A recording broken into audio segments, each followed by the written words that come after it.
केंद्रीय गृह आणि सहकार मंत्री अमित शहा आज महाराष्ट्र दौऱ्यावर येणार आहेत। मुंबईत होणाऱ्या एका कार्यक्रमात राष्ट्रीय नागरी सहकारी वित्त आणि विकास महामंडळाच्या कॉर्पोरेट कार्यालयाचं उद्घाटन शहा यांच्या हस्ते होणार आहे।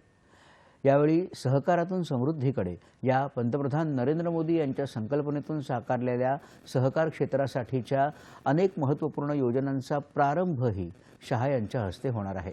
आंतरराष्ट्रीय सहकार वर्ष 2025च्या निमित्तानं वर्षभरात राबवण्यात येणाऱ्या कार्यक्रमांच्या दिनदर्शिकेचं प्रकाशन आणि बहुउद्देशीय सहकारी संस्थांसाठीच्या प्रशिक्षण कार्यक्रमाची सुरुवात शहा यांच्या उपस्थितीत करण्यात येईल। दरम्यान आज दुपारी अमित शहा नाशिकला जाणार असून दुपारी 12:30 वाजता श्री क्षेत्र त्र्यंबकेश्वर मंदिरात श्री त्र्यंबकराजाचं दर्शन आणि पूजन करणार आहेत। त्यानंतर मालेगाव तालुक्यातील अजंग गावात आयोजित सहकार परिषदेसह विविध कार्यक्रमांना ते उपस्थित राहणार आहेत।